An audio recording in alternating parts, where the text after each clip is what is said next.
somebody who is new to this, like we've been talking about, they're having a lot of fat. They're in that period of time now where they're producing their own ketones.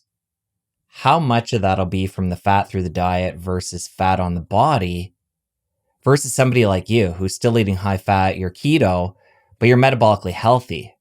Right. Talk about the difference there. So you're trying to measure, how much how much of the fat is coming off in a let's just say, give it a 2-year process.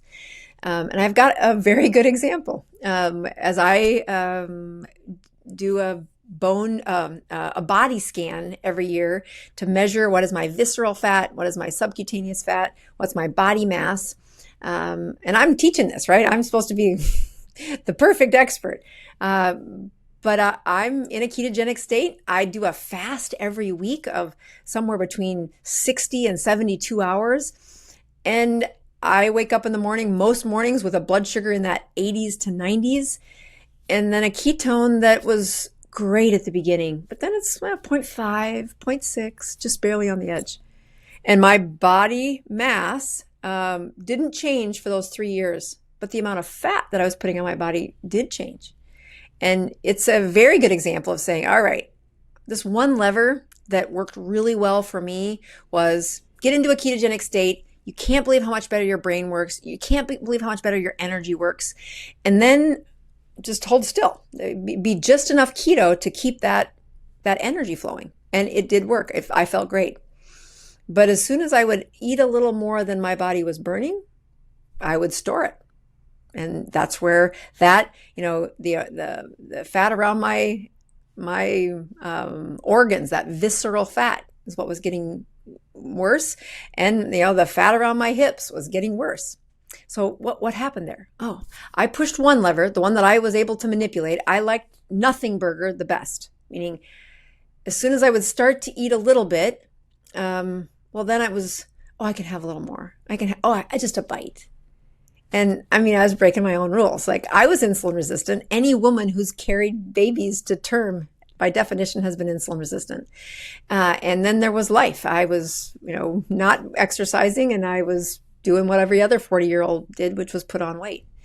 And then I got on the ketogenic diet and I lost some of it. And now the weight's not doing what I wanted to. It's only a couple pounds a year. But you're like, huh. So the one lever that I was able to do really well was nothing burger, meaning I fasted for those 3 days, but my body held a steady state. And I was doing things that I shouldn't have been doing, which was a couple of bites of something at night.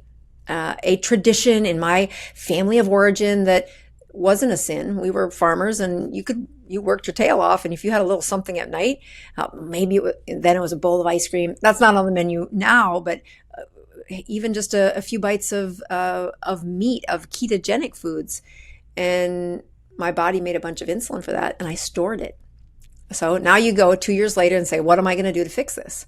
Well, unfortunately, God landed a hurricane on my home, and 2 foot of water swept through this house that we'd only owned for about a year, and it took away my kitchen.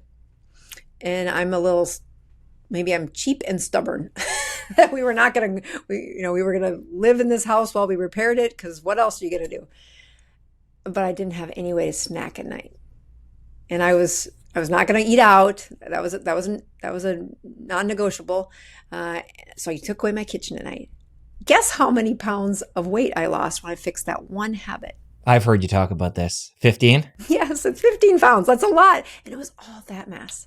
So what lever was I pulling there? That's called time-restricted eating. Okay. And when you look at the time-restricted eating that is the most damaging on patients with insulin resistance, the weight or the impact on your insulin for food after sunset is 10 times more impactful than if you had that bite before noon.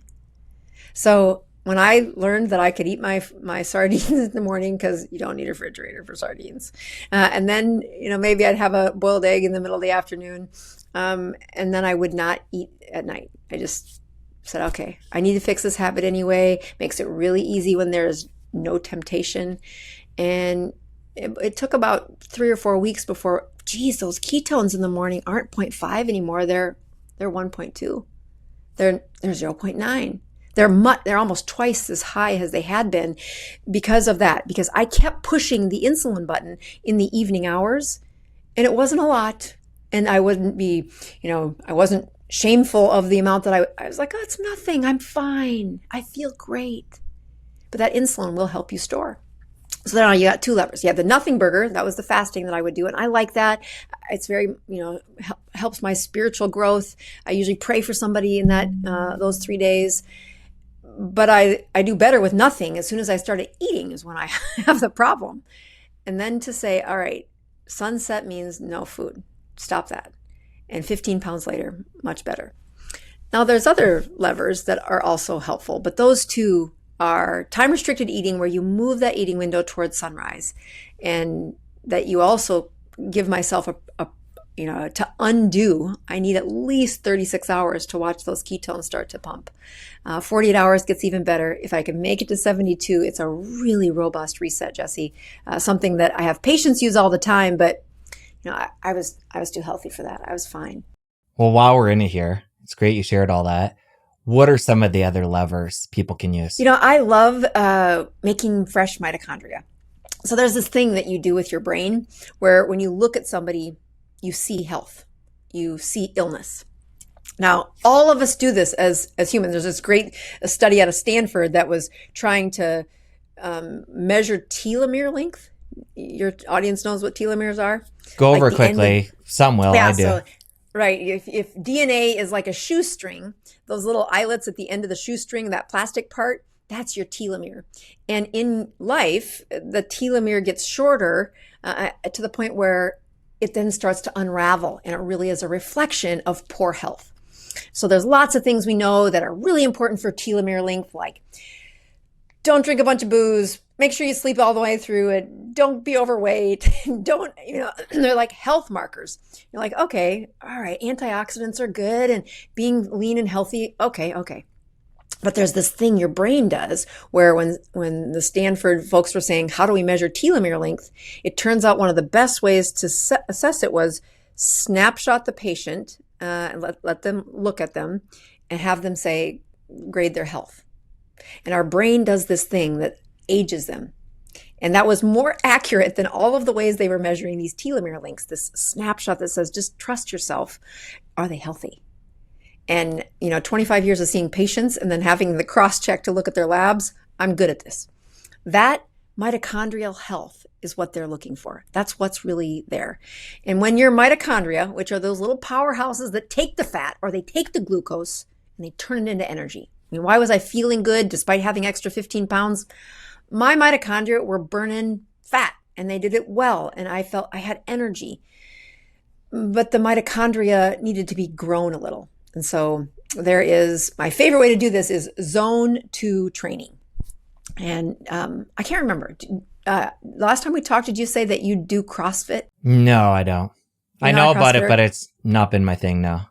What about you? Well, so I have 3 sons, and when I found CrossFit, I thought, oh, this is a great way for them to imprint off of these other people in the room for good form and a good coach for teaching them for weightlifting. So I started CrossFitting when my kids hit young teenage years, and I just adopted these other men as their dad does not lift weights, at least that season he didn't.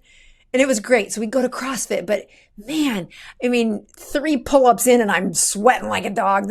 My heart rate's way too high, but I don't care. I'm doing the workout with my kids, and I enjoyed it. And so when I learned about this thing, zone 2 training, and specifically that if you want to grow mitochondria, you should hang out in this zone 2 training. So I get one of those Apple Watches and I look at it and I was like, all right, so the calculation says that when I get a little breathless, when I break a sweat is when zone 2 happens. And I'm like, oh Lord, I hopped right over zone 2 into 3, 4, and 5, which means my heart rate was going really high. I'm sweating like a dog. And if you wanted me to stay in zone 2, it was really boring. I'm like, oh, this sucks. I'm not doing this.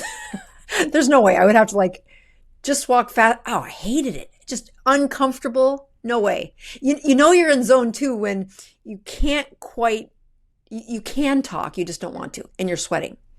So I'm looking for another way out, saying, all right, I'm going to use a sauna. And actually, I think Peter Attia was saying, no, he likes to hang out in zone 2 with his ruck. I'm like, I'm not doing this. But he goes, but the other good option is a sauna. And so I said, all right, let's look into this. Turns out, if you can spend 120 minutes a week in zone 2, it is a 25% all-cause mortality reduction. It reduces the death by 25%.